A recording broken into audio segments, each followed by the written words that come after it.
الحمد لله وكفى وسلام على عباده الذين اصطفى أما بعد فأعوذ بالله من الشيطان الرجيم بسم الله الرحمن الرحيم واعبدوا الله ولا تشركوا به شيئا وبالوالدين إحسانا وبذي القربى واليتامى والمساكين والجار ذي القربى والجار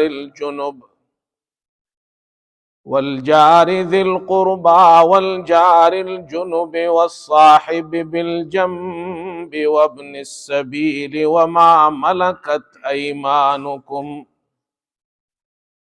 ان اللہ لا يحب كل مختال فخور صدق اللہ مولانا العظیم۔ بزرگان محترم اور برادران عزیز، سورہ نساء کی ایک آیت کریمہ آپ کے سامنے تلاوت کی گئی ہے۔ یہ اس سورت کی 36ویں آیت ہے۔ اس آیت مبارکہ میں اللہ تعالیٰ نے دو حقوق ذکر کیے ہیں، ایک حق اللہ اور دوسرا حق العباد، اللہ کا حق اور اللہ کے بندوں کا حق۔ اور اگر یہ کہا جائے کہ یہ ایسی جامع ترین تعلیم ہمیں دی گئی ہے اس آیت مبارکہ میں کہ دین کا پورا خلاصہ اللہ نے اس آیت میں جمع کر دیا ہے۔ دین اسلام کا خلاصہ اور اس کی سمری یہ ہے کہ مسلمان اللہ کا حق ادا کرے اور اللہ کے بندوں کا حق ادا کرے، اور تمام حقوق میں سب سے مقدم اللہ کا حق ہے۔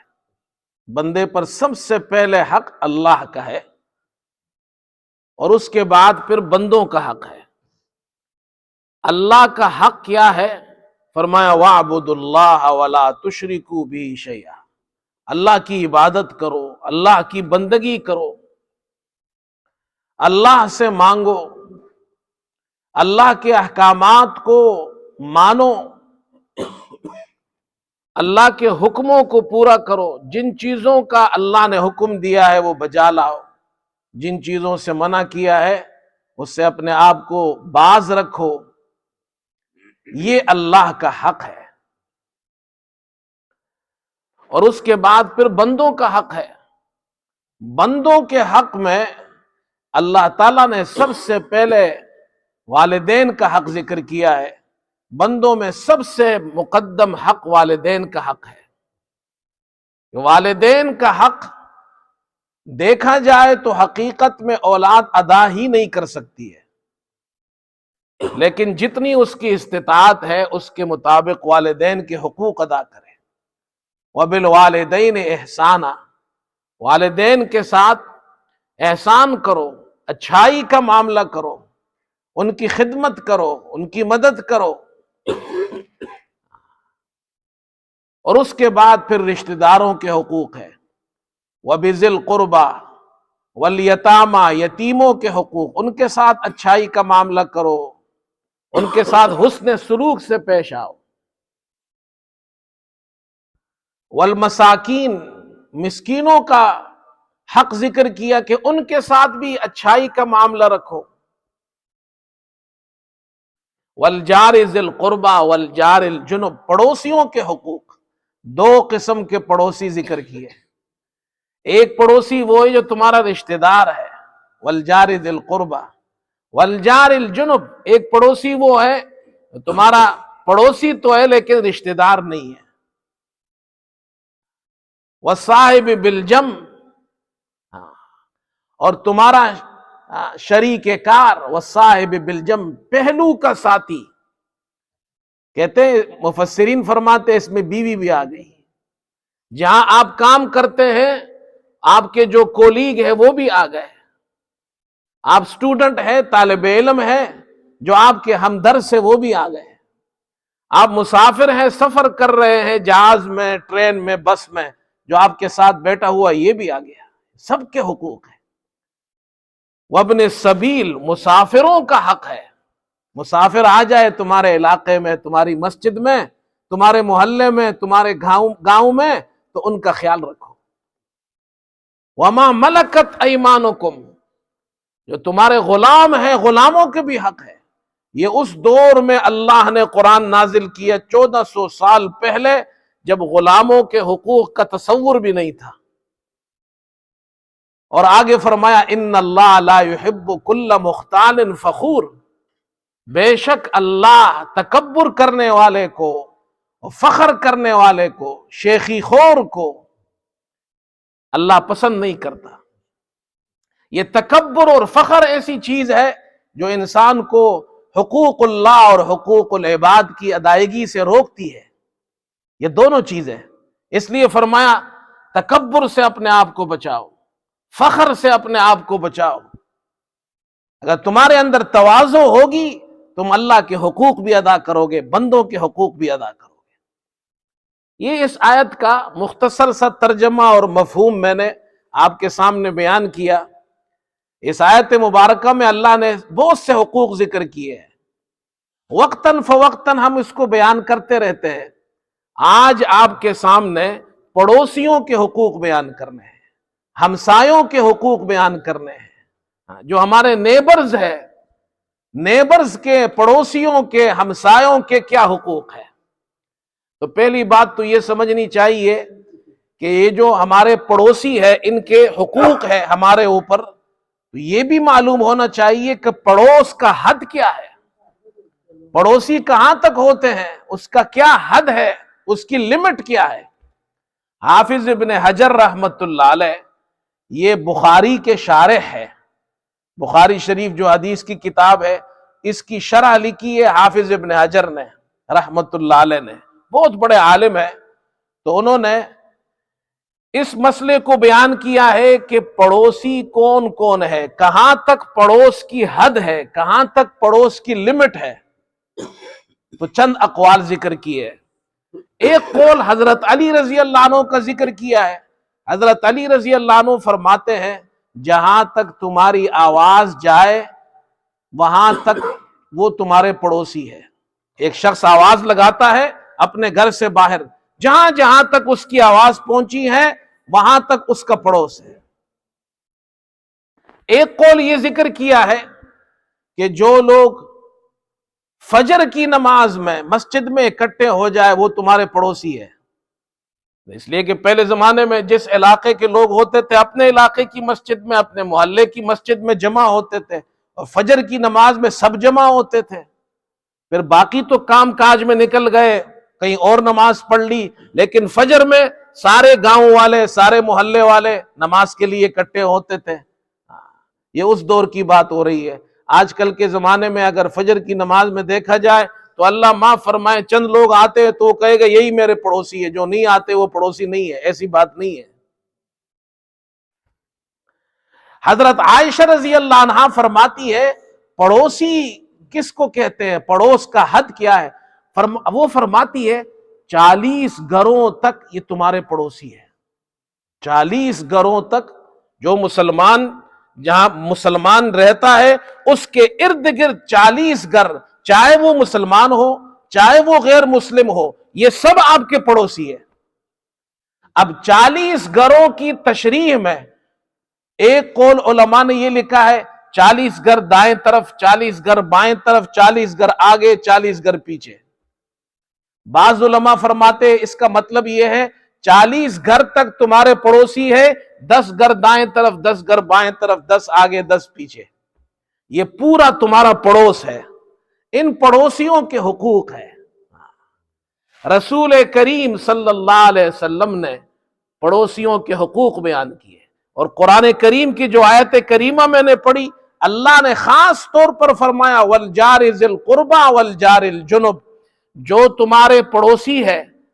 کیسے پڑوسی؟ جو تمہارے رشتہ دار پڑوسی ہے یا اجنبی پڑوسی ہے یعنی تمہارے رشتہ دار نہیں ہے. علماء نے لکھا ہے اگر تمہارے پڑوسی ایسا ہے کہ وہ مسلمان نہیں ہے تو پھر بھی اس کا حق ہے پڑوس کا. اگر وہ مسلمان ہے تو اب 2 حق ہو گئے، پڑوس کا حق بھی ہو گیا اور اسلام کا حق بھی ہو گیا. اور اگر وہ تمہارا رشتہ دار ہے تو 3 حق ہو گئے، پڑوسی بھی ہے، مسلمان بھی ہے، رشتہ دار بھی ہے. آپ صلی اللہ علیہ وسلم نے ایک حدیث میں، یہ بخاری اور مسلم کی حدیث ہے، آپ فرماتے ہیں ما زال جبرائیل یوصینی بالجار حتی ظننت انہ سیورثہ. حضرت جبرائیل علیہ السلام مجھے پڑوسیوں کے بارے میں وصیت فرماتے رہے، برابر وصیت فرماتے رہے. اتنی وصیت فرمائی، اتنی تاکید فرمائی پڑوسیوں کے حقوق کے بارے میں. آپ صلی اللہ علیہ وسلم فرماتے ہیں مجھے یہ خیال ہونے لگا کہ حضرت جبرائیل پڑوسیوں کو ہمارا وارث بنا دیں گے، وراثت میں بھی اس کو شامل کر دیں گے، اتنے حقوق ہے. اور ایک روایت ہے، وہ بھی بخاری اور مسلم کی روایت ہے، آپ صلی اللہ علیہ وسلم نے فرمایا واللہ لا یؤمن واللہ لا یؤمن واللہ لا یؤمن، خدا کی قسم وہ شخص مومن نہیں، خدا کی قسم وہ شخص مومن نہیں، خدا کی قسم وہ شخص مومن نہیں. 3 مرتبہ ارشاد فرمایا. صحابہ نے پوچھا اللہ کے رسول کون سا ایسا شخص ہے، ایسا کون سا بدبخت ہے جس کے بارے میں آپ فرما رہے ہیں وہ مومن نہیں؟ 3 مرتبہ آپ ارشاد فرما رہے ہیں. آپ صلی اللہ علیہ وسلم نے فرمایا من لا یأمن جارہ بوائقہ، جس کا پڑوسی اس کی مصیبت اور اس کی طرف سے تکلیف سے محفوظ اور مامون نہ رہے. پڑوسیوں کو تکلیف دیتا ہے، پڑوسیوں کو پریشان کرتا ہے، آپ نے فرمایا یہ مومن ہی نہیں ہے، اس کا ایمان ہی کامل نہیں ہے. پڑوسیوں کے بڑے حقوق ہے بھائی. دیکھو اللہ کے جو حقوق ہے اللہ چاہے تو معاف کر دے. نماز کسی نے نہیں پڑھی لیکن ہے مسلمان، مومن ہے، موحد ہے، اور نمازوں میں کوتاہی کی، روزے میں، زکوٰۃ میں، حج میں، قیامت کے دن اللہ کی مرضی ہے، چاہے تو اسے معاف کر دے، جنت میں داخل کر دے، چاہے اللہ اسے سزا کے طور پر جہنم میں بھیج دے پھر جنت میں داخل کر دے، لیکن اللہ کی مرضی ہے. لیکن اگر بندوں کے حقوق ہے تو اللہ معاف نہیں کرے گا. بندوں کے حقوق کی معافی نہیں ہے، پڑوسیوں کے بڑے حقوق ہے. اس لیے میرے دوستو مسلمان کو خاص طور پر یہاں جو انگلینڈ میں ہم رہتے ہیں، برطانیہ میں رہتے ہیں، یورپ میں رہتے ہیں، ہمیں تو زیادہ احتیاط کرنی چاہیے. کہیں ایسا نہ ہو ہمارے کسی عمل سے پڑوسی کو تکلیف ہو، وہ ہمیں برا بلا نہیں کہے گا، وہ ہمارے مذہب کو برا بلا کہے گا. یہ کیسے مسلمان ہے؟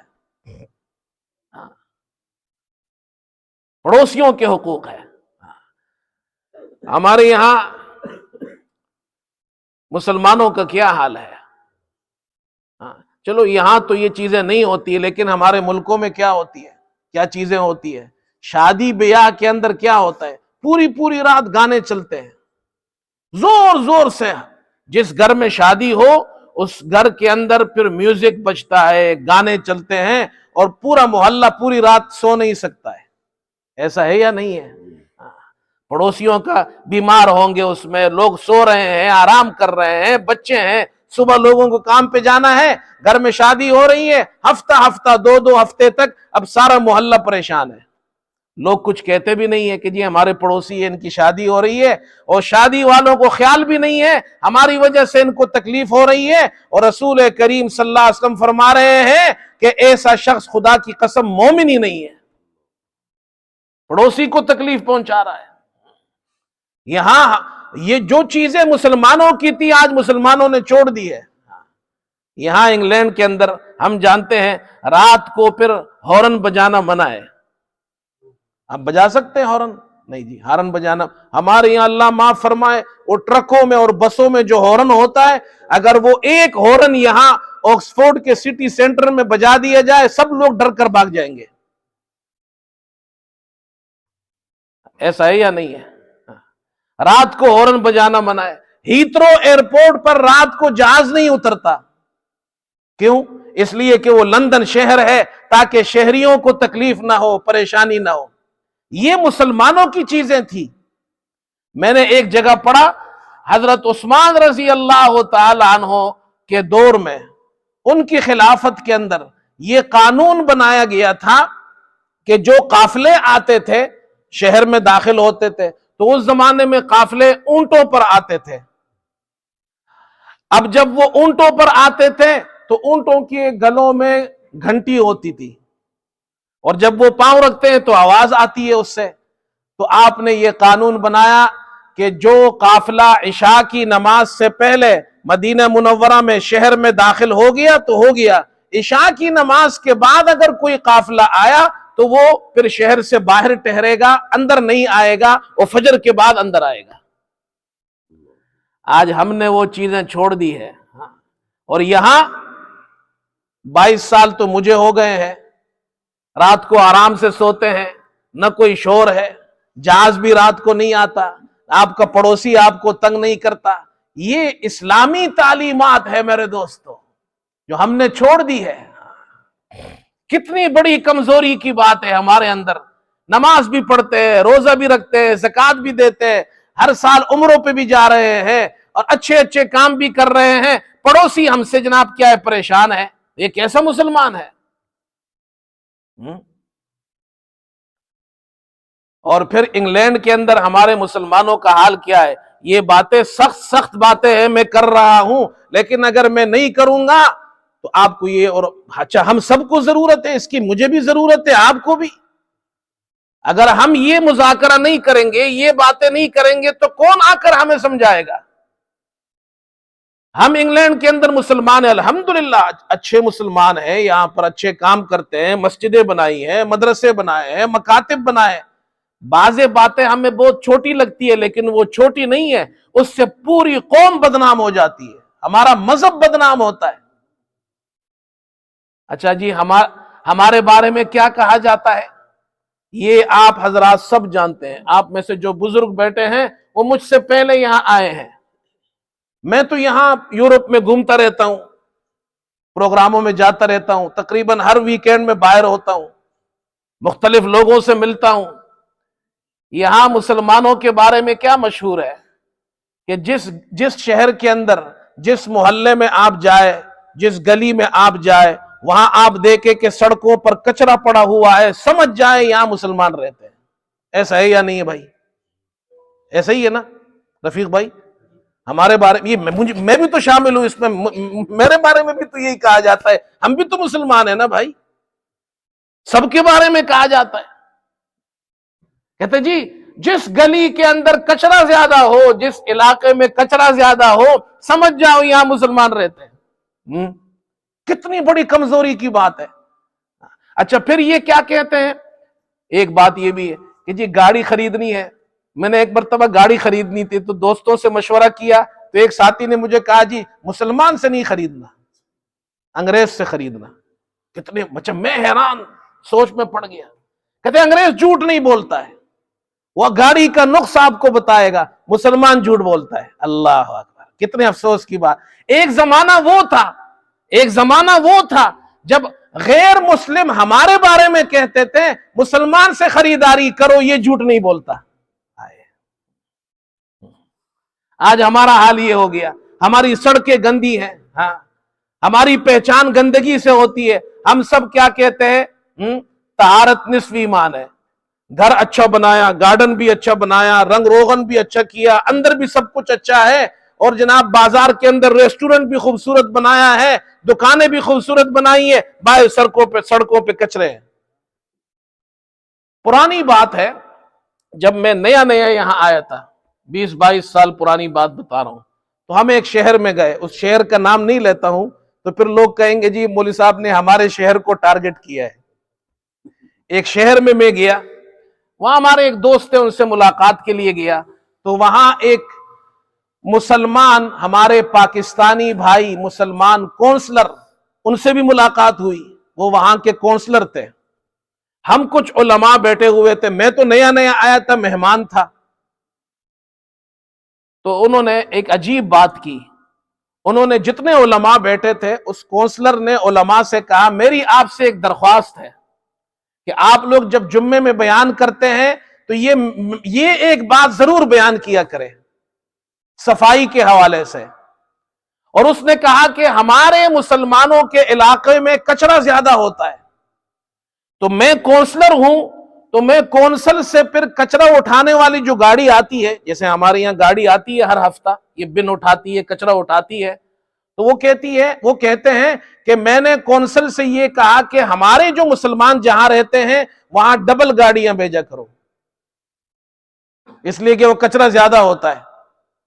تو کہتا ہے یہ بات جب میں کر رہا تھا کونسل والوں سے تو میں جناب مجھے شرم آ رہی تھی، میں آنکھ اٹھا کر نہیں کہہ سکتا تھا، اس لیے کہ سب بیٹھے ہوئے ہیں اور سب کہتے ہیں جی مسلمان کے علاقے میں کچرا زیادہ ہوتا ہے اس لیے وہاں ڈبل گاڑی بھیجا کرو. کتنے افسوس کی بات ہے.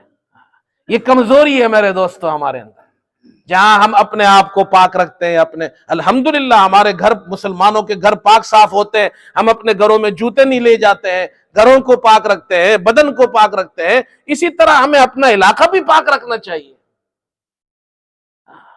یہ مسلمان کی پہچان ہے. مسلمان اپنے پڑوس کا خیال رکھتا ہے، مسلمان اپنی طہارت اور پاکیزگی کا خیال رکھتا ہے، مسلمان کسی کو دھوکہ نہیں دیتا ہے.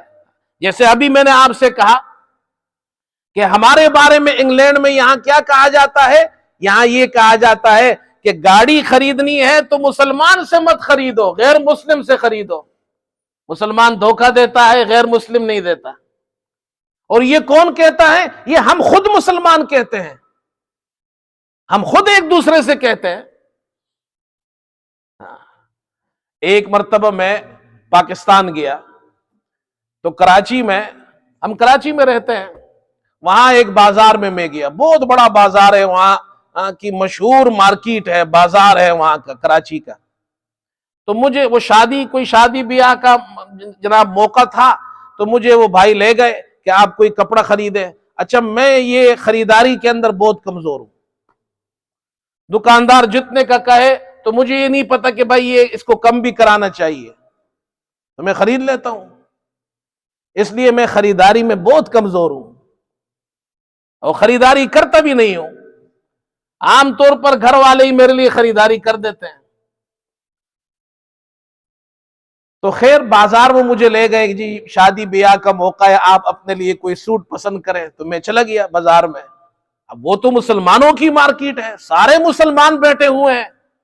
جب اس مارکیٹ میں ہم داخل ہوئے تو دکانیں ہی دکانیں، کپڑوں کی اوپر نیچے، کئی منزلہ عمارت ہے. تو ایک دکان میں ہم گئے، چھوٹی سی دکان، اور اس دکان کے اندر کپڑے فروخت کیے جا رہے ہیں. تو میں نے دیکھا اوپر چھت پر جو بلب لگے ہوئے ہیں وہ کم از کم 40-50 بلب لگے ہوئے ہیں، 40-50 بلب. تو ایک بات تو میں نے وہاں ساتھیوں سے کی، جی ہمارے ملک میں تو ویسے ہی بجلی نہیں ہے، اور یہاں ایک اور سینکڑوں دکانیں ہیں اس مارکیٹ میں، ایک دکان پر اگر 40-40 50-50 بلب لگے ہیں تو کتنی بجلی خرچ ہوتی ہے؟ زیادہ سے زیادہ اس دکان کے اندر ایک بلب کافی ہے. تو انہوں نے کہا مولوی صاحب آپ بہت سادہ آدمی ہیں، یہ بلب انہوں نے اس لیے لگائے ہیں کہ اس بلب کی روشنی جب 40-50 بلب اس کپڑے پر پڑیں گے تو یہ جو کپڑا ہے یہ پھر زیادہ چمکے گا، یہ زیادہ چمکے گا. یہ جو آپ دیکھ رہے ہیں آپ گھر جائیں تو اس طرح چمکتا ہوا نہیں ہوگا. تو میں نے کہا یہ تو دوسرا گناہ ہے. حاجی صاحب بیٹھے ہوئے ہیں، نمازی بھی ہے، روزے دار بھی ہے، زکات بھی دیتے ہیں، کہتے جی میں کپڑے فروخت کرتا ہوں، میں تو بڑا جناب نیک آدمی ہوں، حلال کماتا ہوں. میں نے کہا بھائی ایک تو بجلی کا اسراف ہو رہا ہے، آپ کو ضرورت ہے ایک بلب کی، آپ نے 40 بلب لگائے ہیں، ایک تو یہ اسراف ہے، یہ بھی گناہ ہے. دوسرا گناہ یہ ہے آپ دھوکہ دے رہے ہیں. یہاں آپ جائیں نا بازار میں، ہم یہاں کپڑے خریدتے نہیں خریدتے، یہاں اس طرح کے 40-50 بلب ایک جگہ آپ کو نظر نہیں آئیں گے، لیکن ہم لوگ مسلمان اس پر روشنی ڈالنے کے لیے چمکے گھر میں جائے. میں نے کہا یہ تو حرام ہے دھوکہ دینا. ہم خوش ہو رہے ہیں جی حلال کاروبار کر رہے ہیں، اور کر رہے ہیں اس کو حرام. یہ ہماری کمزوریاں ہیں بھائی، یہ کمزوریاں ہمیں اس کا مذاکرہ کرنا پڑے گا، ہمیں یہ باتیں کرنی پڑیں گی، ہمیں یہ سوچنا پڑے گا کہ ہم کون سے مسلمان ہیں.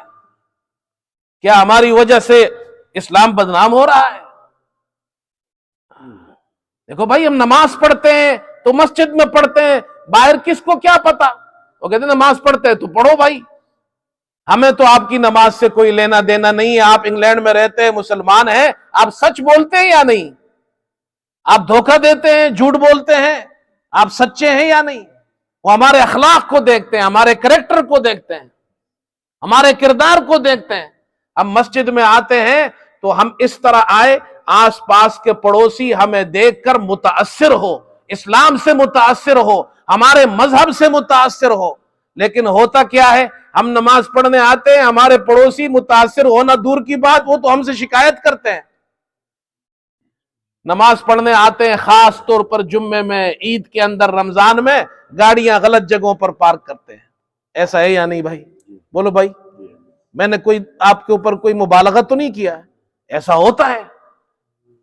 پڑوسیوں کے جناب کیا ہے، ڈرائیو وے بلاک کر دیتے ہیں.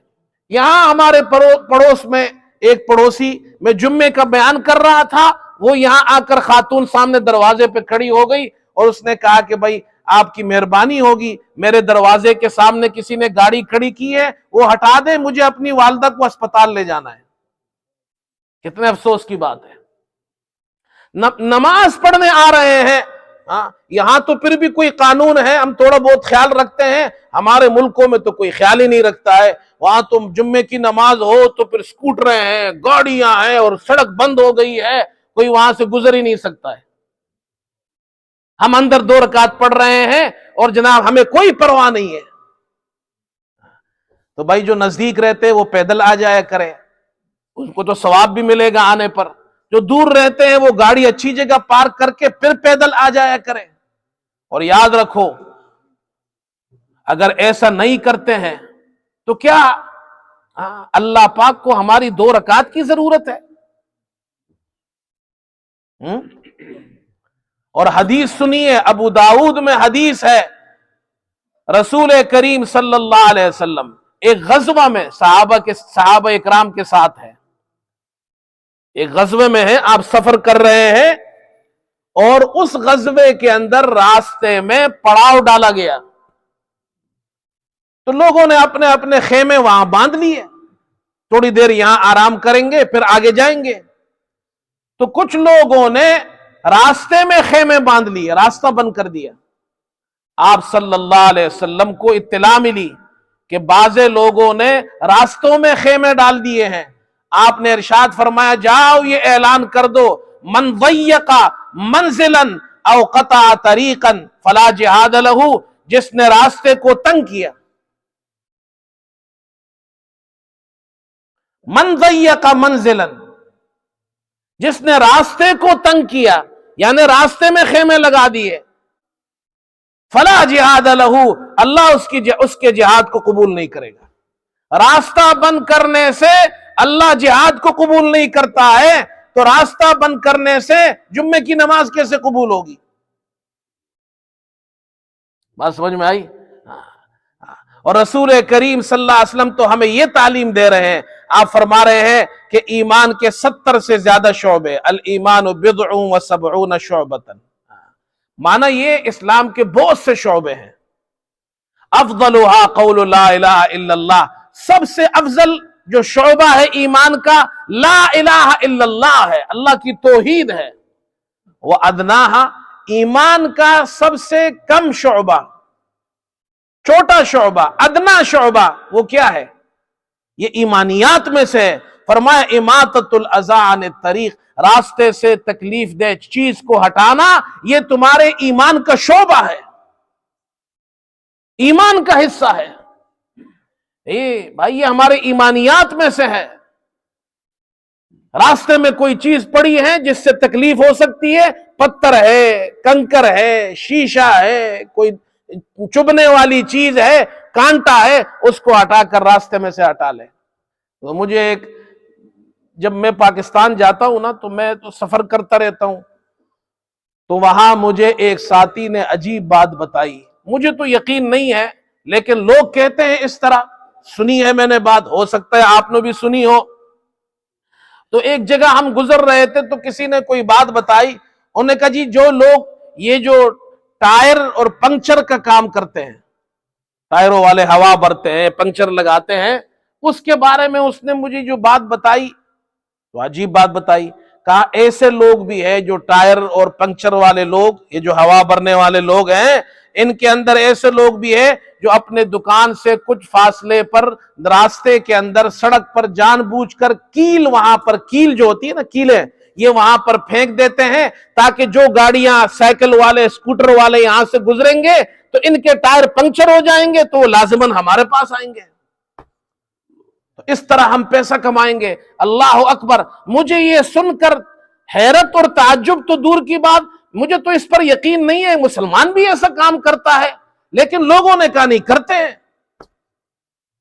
ہمارا تو حسن ظن ہے کہ مسلمان نہیں کرتا ہے ایسا، لیکن بھائیوں اگر کوئی کرتا ہے تو وہ اپنے ایمان کو خراب کرتا ہے، وہ اپنی روزی کو خراب کرتا ہے۔ اس کے بچوں کے پیٹ میں جب وہ جو کیل اس نے پھینکے ہیں، وہ جو ٹائر پنکچر ہوئے ہیں، اس سے جو آمدنی اس کے بچوں کے پیٹ میں جائے گی تو آپ کیا سمجھتے ہیں اس کے بچے کوئی نیک بچے ہوں گے؟ یہ میرے دوستو، اسلام نے ہمیں یہ چیزیں سکھائی ہے، یہ اخلاقیات ہے، یہ معاشرے کے اندر رہنے کا ڈھنگ ہے کہ مسلمان وہ پڑوسیوں کا خیال کرتا ہے۔ اس لیے میں تو اکثر اپنے گھر میں اس کا اہتمام کرتا ہوں، ساتھیوں سے بھی کہتا ہوں، ہمارے آس پاس جو پڑوسی ہے اس میں غیر مسلم بھی ہے یہاں پر، تو بھائی جب آپ کھانا پکائے، کبھی دعوت ہوتی ہے، مہمان آتے ہیں، گھر میں کھانا پکتا ہے، رمضان کے اندر افطاری پکتی ہے، تھوڑا تھوڑا پڑوسیوں کو بھی دیا کرو۔ اس سے جناب کیا ہے، یہ اچھے اخلاق کا مظاہرہ ہے، اچھے کردار کا مظاہرہ ہے۔ ہم مسلمان ہیں، پڑوسیوں کا خیال رکھنے والے، اور جو بوڑھے ہیں آپ کے آس پڑوس میں ان کی مدد بھی کیا کرو۔ اللہ ہم سب کو عمل کی توفیق عطا فرمائے۔ وآخر دعوانا الحمدللہ رب العالمین۔